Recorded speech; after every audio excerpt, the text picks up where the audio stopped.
for the conference call. This is one of a series of seminars the Division of Biological Resources is hosting. Michelle is here from Rice Lake, Mille Lacs, National Wildlife Refuge she is, I can say now, the former biologist for those refuges, and I'm sad and happy at the same time to say that she's moving on to a career with migratory birds in Region 1. I will switch this over. Today we'll be talking about Hennepin Island, which is part of Mille Lacs National Wildlife Refuge. Michelle helped host a decision analysis workshop several weeks ago to look at decisions regarding Hennepin Island and Common Tern colonies on that island. And with that, I will turn it over to you. Thanks, Josh. Yeah. Welcome to Terns, waves, gulls, the future. I'm going to start by giving a status update for Common Terns in the Great Lakes, then on Hennepin Island and the issues that we're facing there. Then we'll walk through the workshop, the process that we took, the alternatives that we developed, and then some conclusions. The status update comes from Dr. Francie Cuthbert and Linda Wires, and they've been studying common terns throughout the Great Lakes for decades. And in Minnesota, please take note that common terns are state present, and they're a high priority species for the U.S. Fish and Wildlife. In Region 3, they're a species of conservation priority. In the state of Minnesota, they're a species of greatest conservation need. The continental perspective. They breed along the eastern shore seaboard, Great Lakes, and then up into Canada. And probably very spotty, similar to the Great Lakes. They winter down along the Gulls and down in Central America. Now, taking a look at the slide, what I really want you to pick out is that common terns in the Great Lakes have been studied since the 1970s. Their population seems to be fairly stable, and possibly increasing a little bit. SLR is the St. Lawrence River. Not all common tern colonies are alike. They're different. Some are very ephemeral. Some pop up, disappear. Others are a big, high priority. They've been there, have a long history, large numbers. Hennepin Island is one of those sites. Hennepin Island is part of Mille Lacs National Wildlife Refuge, the smallest national wildlife refuge in the system. Add up both these islands, Spirit Island and Hennepin, and it makes up about half an acre. But it's a very important place. It's also a very old refuge. It was established back in 1915. We're coming up to our centennial. And it's only one of 6 colonies in Minnesota. The first documented common terns, it's when somebody first started recording them, was back in 1896. There was a peak of 500 pairs that was documented in 1930. It's a high priority site. It's been around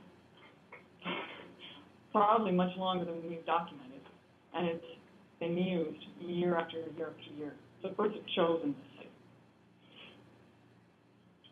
The 2007 Comprehensive Conservation Plan, we stated that within 5 years, that would be this year, we want to attain, our goal is at least 150 nesting pairs annually, and at least 100 fledglings annually. The caveat is after completion of island enhancement. Take note of the picture in the background and the wave action.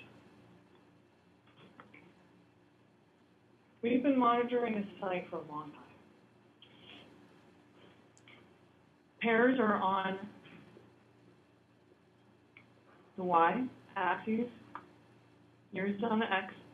And I want you to take a note that right in here, this blue line, that's pairs of common terns, we have a steady increase. We started a management project in 1993, a wonderful partnership with Mille Lacs and Ojibwe. And our management project correlates very nicely to what we see here. So what we've done, starting back in 1993, we started doing some very intense management. We go up to the island, and this was done last week for this year. We remove all of the ring-billed gull nests on the southern portion where the terns nest. We oil all of the ring-billed gull nests and the herring gull nests on the north half of the island. We remove all cormorant nests. We set up this string deterrent grid, this pink line, and we keep it tight throughout the whole season. Terns are very maneuverable. They'll swoop in. In general, the gulls stay out. If any gulls do nest inside that grid, we remove the nest, remove the eggs, destroy them. Through federal, state permits, and working with a wildlife service for the cormorants.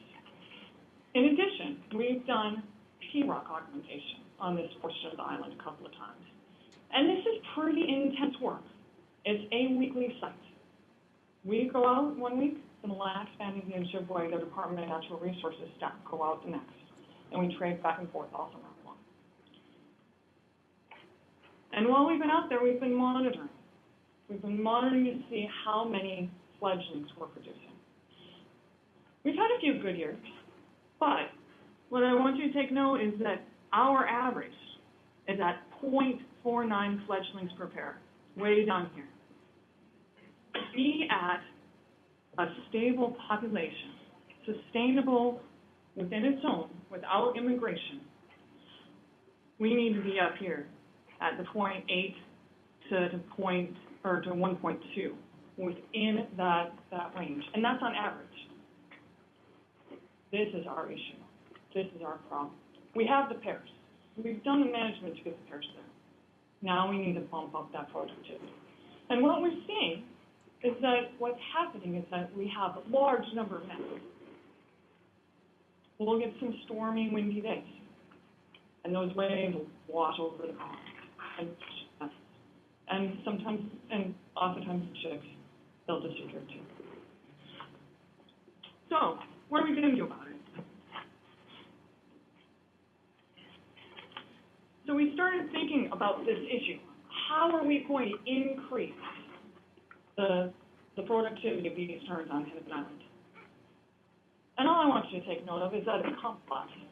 It's much more complex than just, yep, that's the solution. And this is just taking a look at the breeding.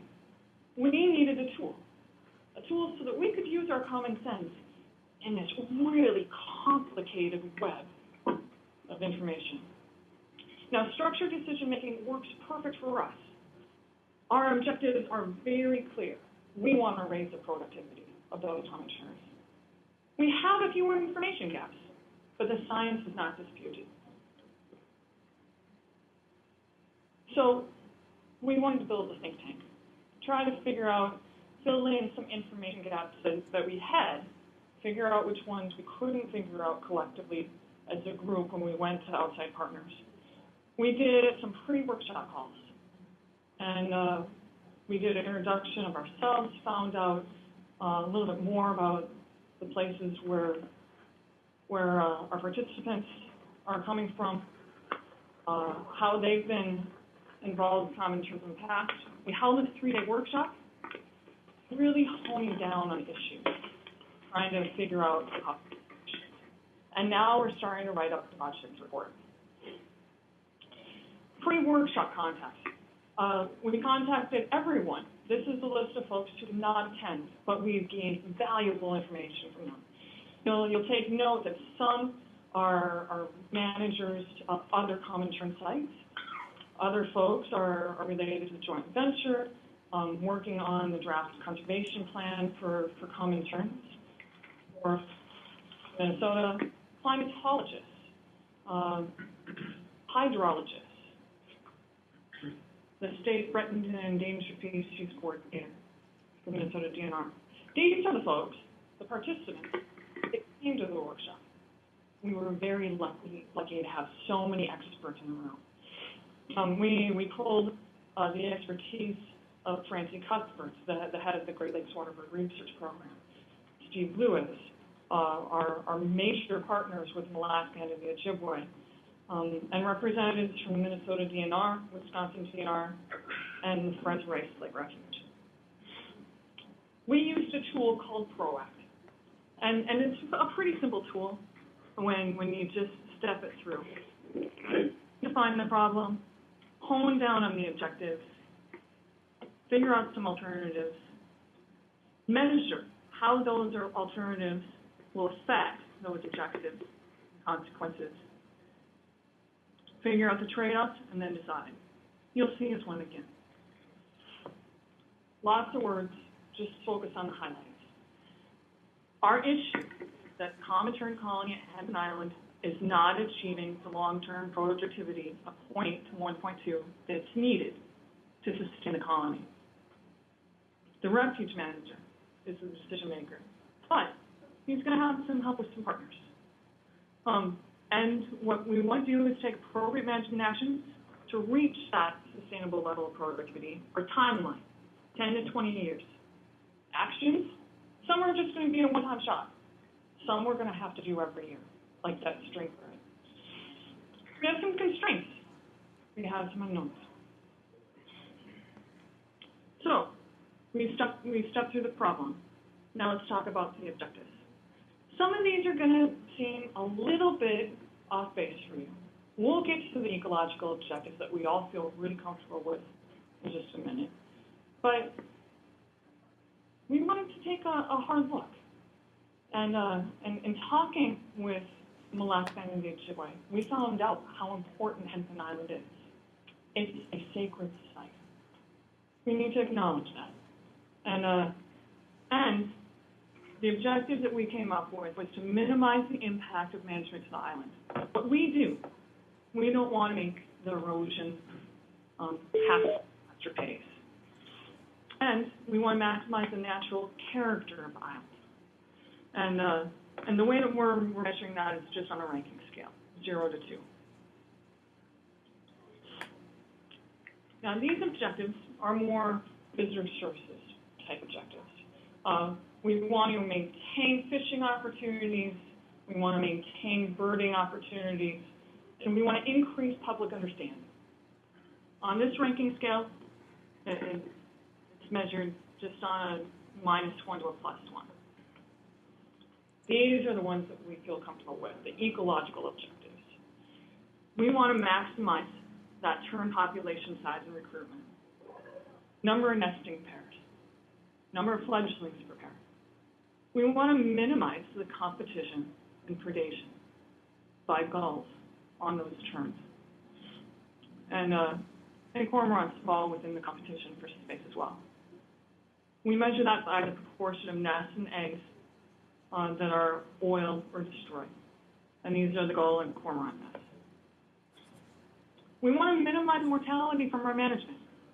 Sometimes terns do get tied up in that string grid. We measure that by the number of injured or dead adult terns. We want to maximize that suitable nesting habitat. We'd like to protect it from waves. We're going to measure that by square feet. That's still susceptible to storms. And we want to maximize the area that's available for nesting. That's measured in square feet. That's how we're going to take a look and see how all our alternatives match with our objectives. Costs. Of course, we want to have a low-cost option if possible.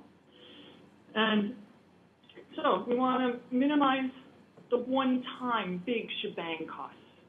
We want to minimize the cost of permitting, the big construction costs, and our annual costs. The cost of doing that habitat management, the cost of of doing the population management for gulls and cormorants and minimizing costs for the terns. So, we've gone through the status, we're into the workshop. We are developing our alternatives from those objectives. In the workshop, sat around for 30 minutes, and because we had those pre-workshop calls, we had folks thinking on these lines before, and we did a brainstorming exercise and came up with a whole host of ideas. Many folks had brought with them. And we grouped them and created a menu. Let's take a look at how this works. The status quo, what we do now. We do that periodic small-scale P-rock augmentation, the string grid, the egg and nest destruction, and some of it's quite oily, and we have a current level of public education. There are some brochures, we have some signs, and we do a few presentations each year. Now, before we talk about all of the other 10 alternatives that we came up with, let me just give you a little snippet of what Hennepin Island looks like. Start over on the right-hand side. This is the north side. And you see this elevation. It's pretty high, fairly stable across, but these are big rocks. The terns do not nest on this portion of the island. We start our string grid here at the big rock. It's still pretty hot here. Common terns nest here, but as it drops down, way on the left-hand side, they nest a little more dense, and they come in here sooner. Here's another look. North side island, here's the big rock. This is where we start the string grid. The terns, they nest the most dense down here. Here's an engineering diagram. Now I'm walking you through this because you're going to see this engineering diagram come up as we're talking about the alternatives. I'm going to step you through the 11 alternatives. You've already seen the status quo. Now, do nothing. That means that we stop the management that we're currently doing. And what we think will happen is that Hennepin Island will be completely covered by ring-billed gull nests. A few herring gull nests and cormorants will increase in numbers as well. From our experience, the common terns don't show up until we clear a space for them now. And so we think this is what would happen. We did a feasibility study in 2008. We knew that we had an issue. We knew that we would likely have to do an island augmentation project of one sort or another. There are 3 alternatives that came back from the engineering firm. One of them is the status quo, so what we've been doing, and then a little more public education, but adding a sheetrock piling structure that protects the southwest corner of the island, protects where the terns are currently nested. Feasibility study 2. The difference is that protection on the southwest side is a rock jetty. Study 3 takes the portion, that southern portion of the island, where the terns are nesting most dense, and it builds it up 5 feet. It gets them up out of the water. It gets them away from the waves. And we still do the current management that we have been doing with all of these. Anytime we do a big, large-scale project, we're going to have to do some more outreach. Folks are going to want to know why there's big trucks going over the ice to build up an island. Now, I do have to apologize a little bit. When we were sitting around the room, we created some very Minnesotan names. All reasonable, medium reasonable. I need to come up with some better names that are a little more descriptive, but the pictures should help you out. So with this option, it's much more intense. It's what we do now, plus doing an augmentation project over the whole island, adding a new island on the northwest corner to protect Hennepin Island, It's adding some decoys and a sound system to move those terns from, there might still be a few lower places and where they're nesting now. Decoys and a sound system could possibly help them move to the northern portion of the island. We could use a silt fence type deterrent if there isn't any lower portion of the island to keep them away from nesting right next to the water. We can add some shelters to provide some protection from weather elements, but also if an avian predator comes in. And one thought is that if we're moving in that northern portion of the island, it's really hard to clear that island of all of the eggs and keep the birds from re-nesting, the gulls and the cormorants. We might have to start some lethal control. Medium reasonable. Now, this is what we're doing now. We're adding shelters. We're improving the northern portion of the island. You saw and remember the picture of Hennepin Island, and it had the big boulders, but it was pretty high up in elevation. We want the terns to nest there instead, is what this alternative is saying. And we would use that silt fence deterrent to keep them from packing in to that lower elevation. And we might have to do the lethal control of gulls and cormorants. Minimal increase in management. What we're doing now, but adding some shelters. This is a quick win, and this is what we're going to do this year. I saw the prototype sitting on my desk this weekend, and so they're being made, they're going out. It's been shown to increase productivity a little bit in other locations. Now this next alternative, it's a little bit different. It adds a floating breakwater. And there are several different designs. It could be anchored in, and it would just take the impact of the waves and then reduce the wave action on the island. Now, this one's pretty interesting. It was driven a bit by a current project that we have going. So let me diverge quickly to talk about the current project. We have a current study going on. We're going to put up some cameras. We're going to figure out, we have this assumption that we're losing tern chicks to wave action.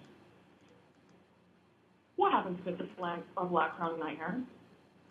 We will never find out unless we get some cameras out there. So we're going to put 2 cameras up this year, and it's on time-lapse photography, and we're going to find out how much human disturbance is out there, how much nightly disturbance by predators, especially alien predators, that's 2 miles from shore, and what is the true wave action. We'll be able to capture that using these cameras. It's a very specific study for this year. Now, this alternative is what Greg Norwood does up at Detroit River, and what some other colonies managers are using when they're having some predator issues, is they use cameras to detect when a predator comes in. Colony collapse can happen very quickly, just a couple of days. A great horned owl coming in for a couple of nights, colony is done for the year. And so they use cameras to detect what's going on and immediately deal with the problem when it happens. So this is another option. Now, when we were all done and discussing things around the workshop table, we were done coming up with alternatives. We found out another one that we missed. And it's this one. It's what would happen if we took that south portion of the island, that cap where we built up the island 4 feet, and we did an augmentation project on the north end. That's what this alternative is about.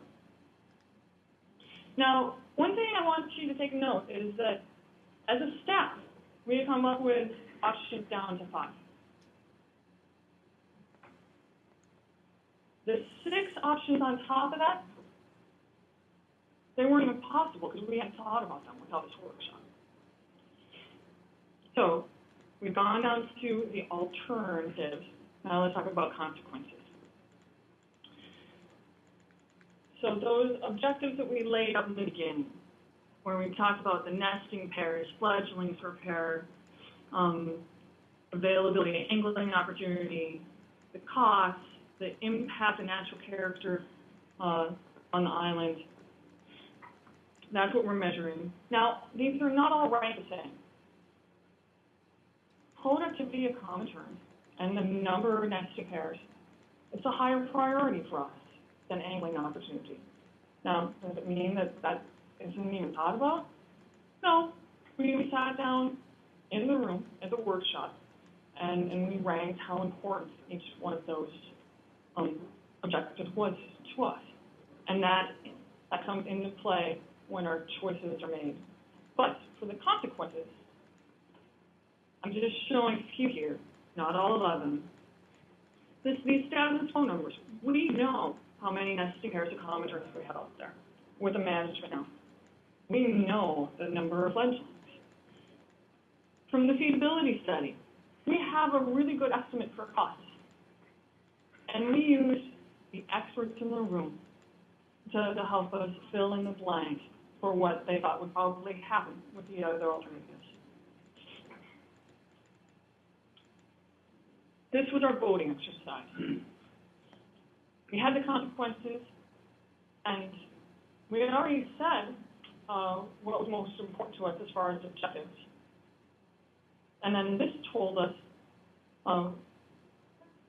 which alternatives matched up really poorly with our objectives, and which ones fit really well. And so take a note that on the left-hand side for this voting exercise, there were 8 of us in the room at that point, and yellow is poor. It didn't fit our objectives very well. Some of it, now remember, costs are involved in there too, along with the ecological objectives and cultural. The one that came out tops in this exercise was the medium reasonable. And I'll show you pictures of that again in a minute. Now I'm going to show you another picture that drops out the poor and the neutral. These 5 alternatives are all good alternatives. But this medium reasonable one, it tops out as best currently, what we know and what we have estimated for costs. And the yellows are marked. Those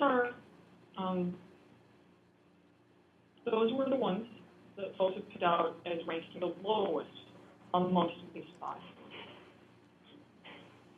So, medium reasonable came up best. And that's the one where we're building up the north part of the island. We're trying to discourage terns from nesting right next to the water. We're adding some shelters, and we'll likely do some lethal gull and cormorant control, especially if gulls are having the most impact.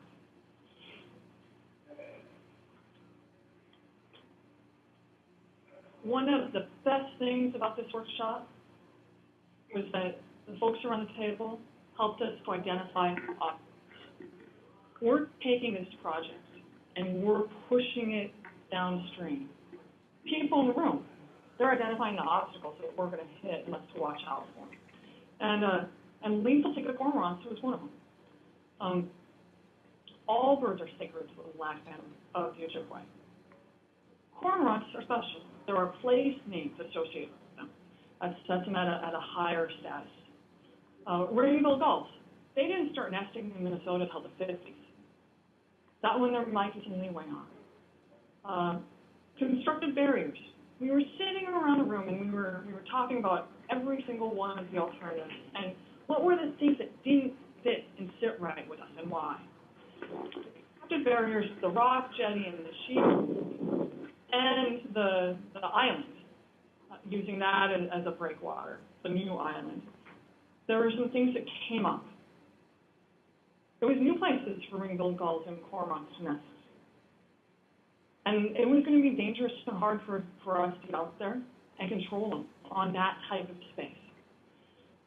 It alters the natural character of the island. And they're more expensive.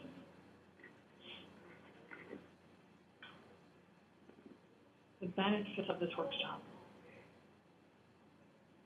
There were so many. When you take a look at that list of 11 objectives, or 11 alternatives, 6 came up in that room. We didn't have the options before.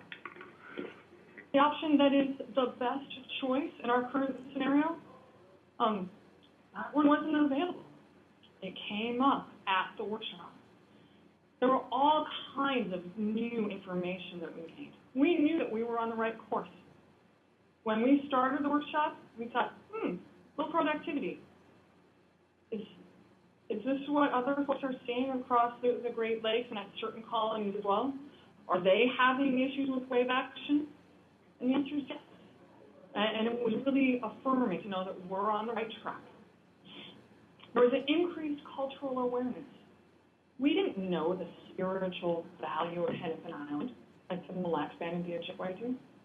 We didn't have that connection, and now we do. And because we had the Tribal Historic Preservation Officer in the room, she's going to understand these projects when they cross her desk, and that's going to be huge. She knows more about Common Tern now, and we know more about what she'll be looking for. The partnership building. We're taking this project, pushing it downstream. We now have partners to pull it and push it. That's going to help us move it with funding, with people, with resources. And the folks that are managing Common Tern colonies around the Great Lakes, hopefully they'll be able to get terms from us now. We've been pulling them in from other places. Whatever happens on Hennepin Island affects other colonies throughout the Great Lakes as well. And there was stakeholder input. I mean, we were able to have a Friends group representative there as well. The workshop was a wonderful gift. We were able to see what obstacles are out there, come up with new alternatives, and build partnerships. And with that, I'm going to open it up for questions.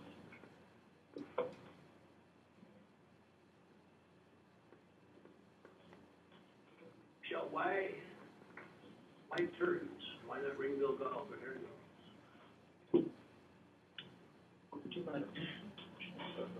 So the question that Rick asked is, why Terns? Why not ring-billed gulls? Why not herring gulls? And the answer goes back to priorities. We've chosen as an agency and as a society to have Common Terns, to care about them. They are a focal species. They are a species of greatest conservation needs. They are a high priority species for us. Ring-billed gulls, I think we're all on that list, but they might be listed under nuisance. So how far do we go on refuge lands for threatened or endangered species? In other words, how far do we go in eliminating other species in an effort to advance?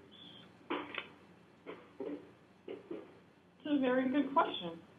And I think it's a question that the Fish and Wildlife Service is sometimes struck.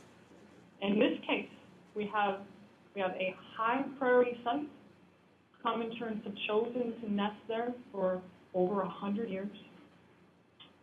When we take a look at the joint venture goals of wanting a population of 7,600 birds, and knowing that we have a deficit of 2,500 birds, management on Hennepin Island might make more sense than creating a new island and managing a new island. Michelle, what's the lake water level? Is it rising in cycles? Is it high, low? Does the population correspond to how high the water is? So the question is the water on Mille Lacs Lake high or low? And does it fluctuate, and do the Common Terns respond to that?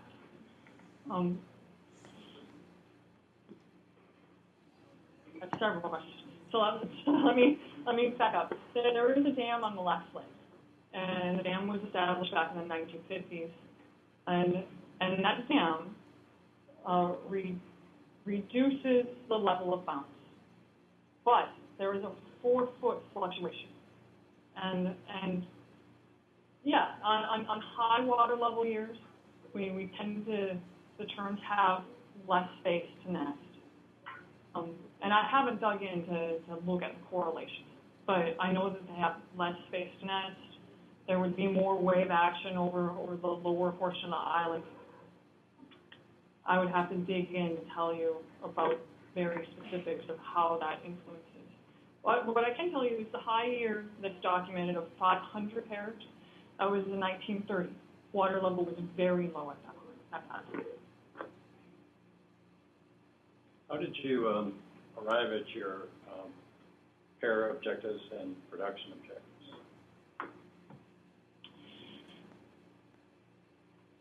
How did we arrive at our pair objectives and our productivity objectives when writing the comprehensive conservation plan in 2007? And I think how we came up with those is we took a look at what our current management was and what we were currently achieving, and we forecast in the future of doing an island augmentation project and came up with those numbers. That's the best I can tell you. 2 questions. Are common terns adaptable to a floating island? Several barges with. Let me answer that question before I answer your second one. Is that okay? So the question was will terns respond to an artificial site, including floating barges? Yes, they're very adaptable to human-created sites. And then we did have it listed in our strategies table to begin with, and then we thought about it and realized that was above the scope of the Mille Lacs National Wildlife Refuge authority. That was above us, and those are recommendations that will be passed up the chain, and they'll be included in the project report. Then your conclusion of trying to restore or enhance the north part of the island, where you said it was a lot of larger rock, so you will bring in smaller substrate, or will you be moving out all the large? Talk to me a little bit more about your preferred alternative. So the question is can you describe the preferred alternative? How will we create the northern portion of the island to change that form from being just large boulders where common terns won't nest to a place that they'll find really hospitable? And we talked about it in a couple different ways in the workshop. Originally, we talked about moving some of those large rocks around, and that was going to change the natural character of the island. And so we then started talking about, well, what happens if we just add?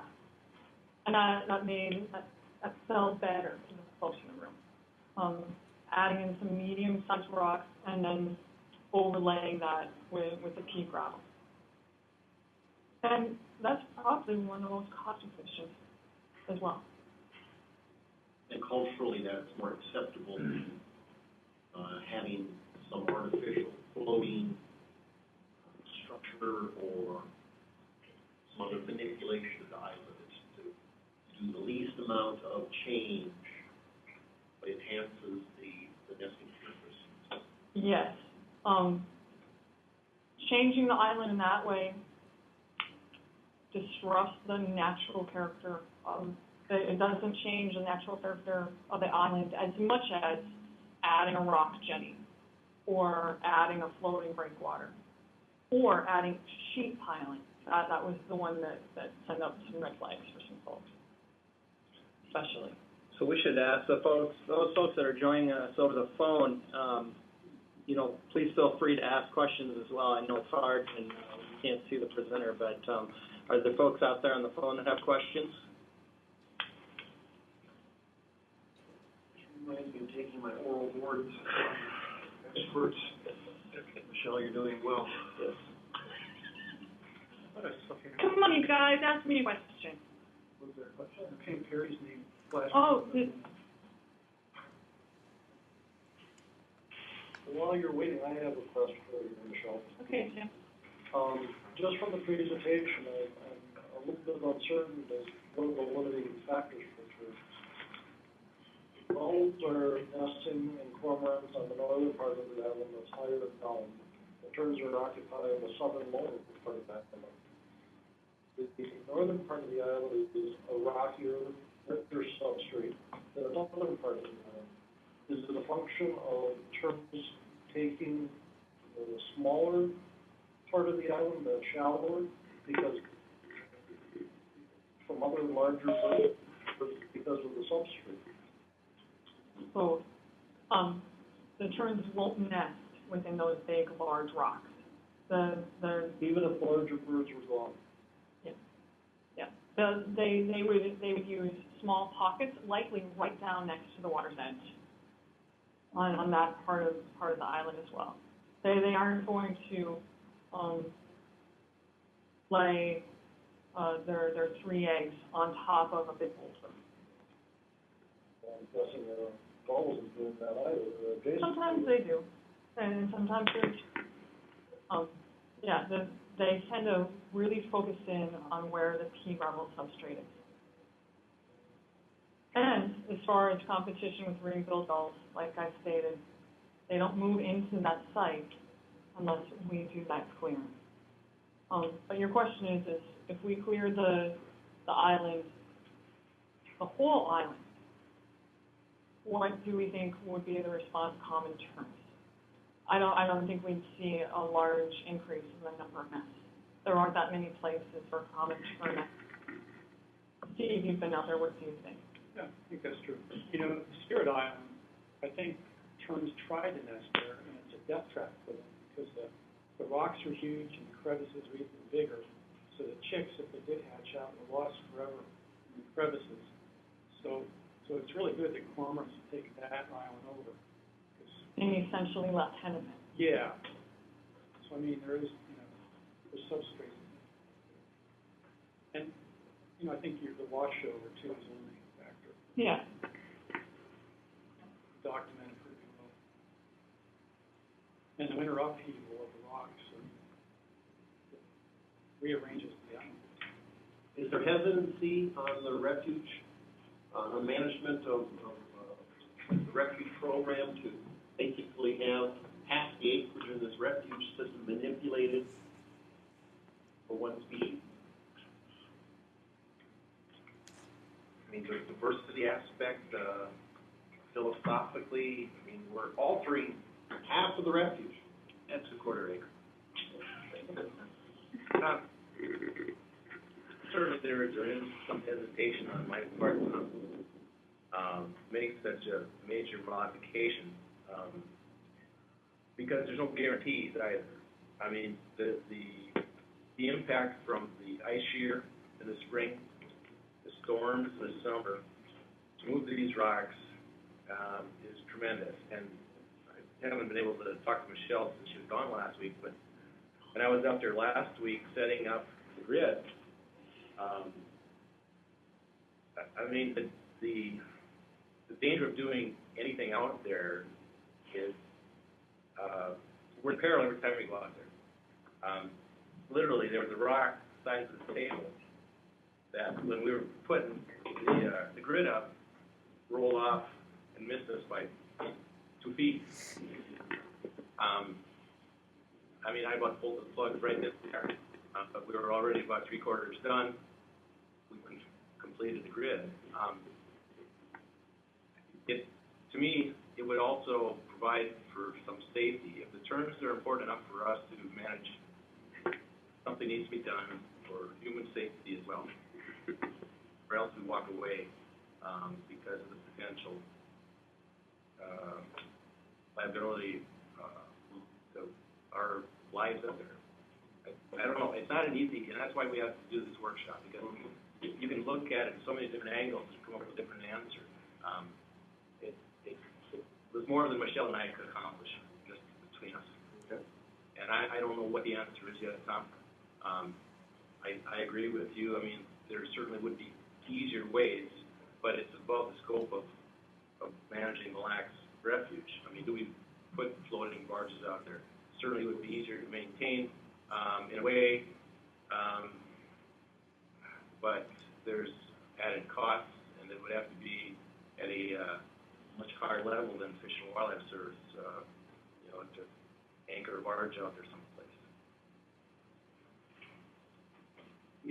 Perhaps it comes down to values. It's interesting in that we're kind of eliminating biodiversity to advance things, which in most cases we don't do that. It's such a small area, and I understand the dynamics.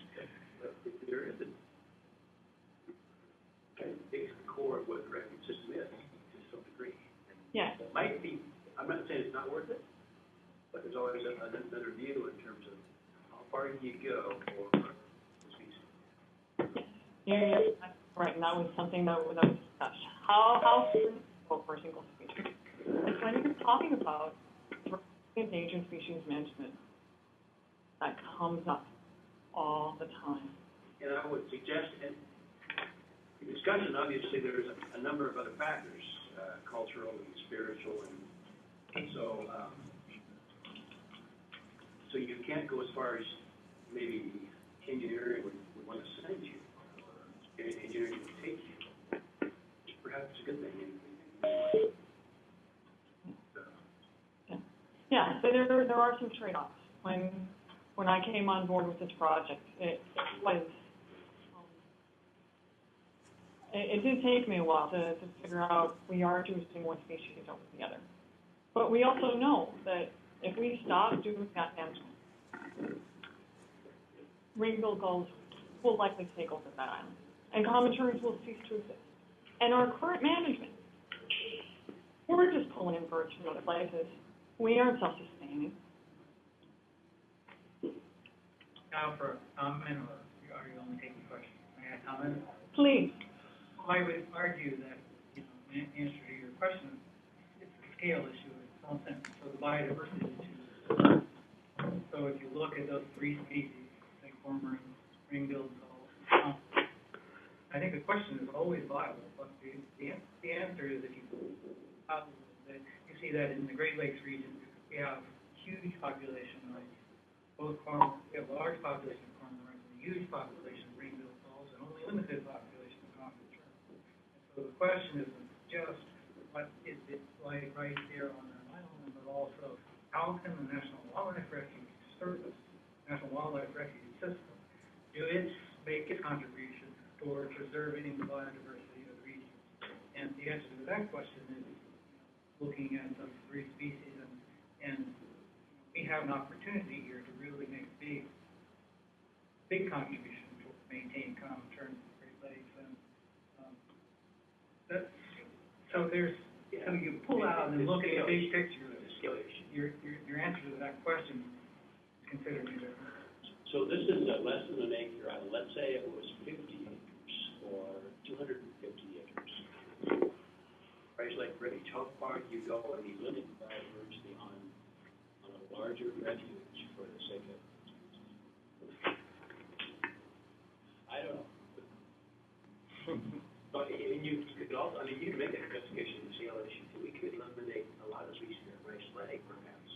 We could put islands in at Rice Lake. Michelle, this is Mike North in Brainerd. Hey, Mike.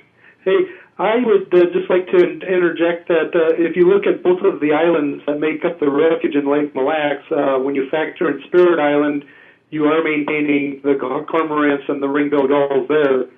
So you're not, from that perspective, eliminating any biodiversity at all. If you don't manage Hennepin Island and you get rid of the terns, then you are going to be reducing biodiversity through that mechanism. So what are the next steps? Next step. We're going to go Region 1.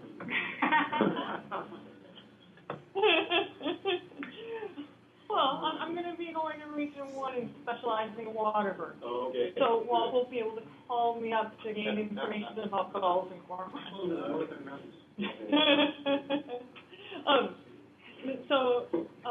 I suggest that we start looking at these large-scale solutions we're going to need to do more outreach. We're going to need to find out, is lethal take of rainbow gulls an option that sits well with folks in this room, if it sits well with Walt, if it will sit well with stakeholders. That seemed a little tenuous. If so, and even if we're just adding substrate, we're going to need to redo our permits. So that's one step, is looking at redoing our permits, looking at maybe there's other ways to reduce rainbow gulls out there. And keep looking at some of those options.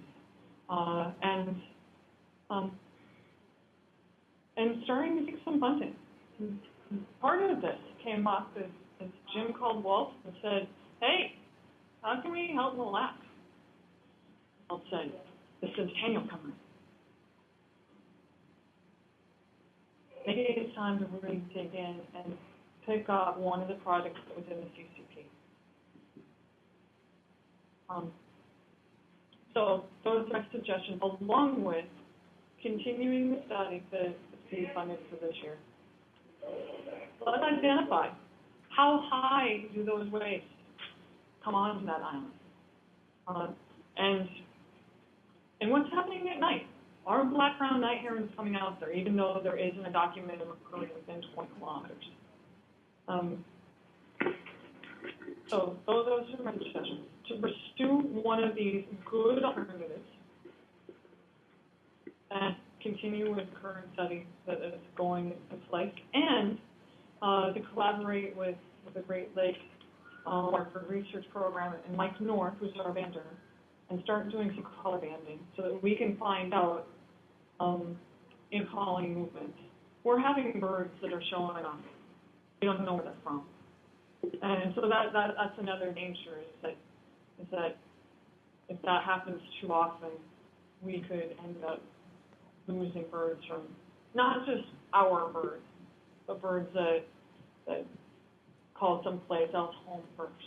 That could be a natural phenomenon of the species, of this natural dispersal, and no fidelity to any one site. So, I mean, just because you're seeing that does not mean that that's on the top, or you're picking up birds from another area. That's just going to be something specific to the species. It is. There is dispersal after. There's some natal fidelity, but there's natal site fidelity, but it's breeding site fidelity is huge. Once those birds breed on Hennepin, they don't want to go anywhere else. They want to call that place home. So yes, you're right. That is part of the natural character of that species. But I suppose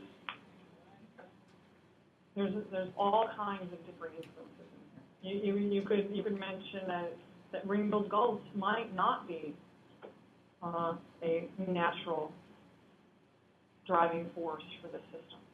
That they're coming into this system because of things that humans have done, and that their populations increased. You could say that water levels have changed on Mille Lacs Lake because we've changed the water regime with dams. There's lots of factors.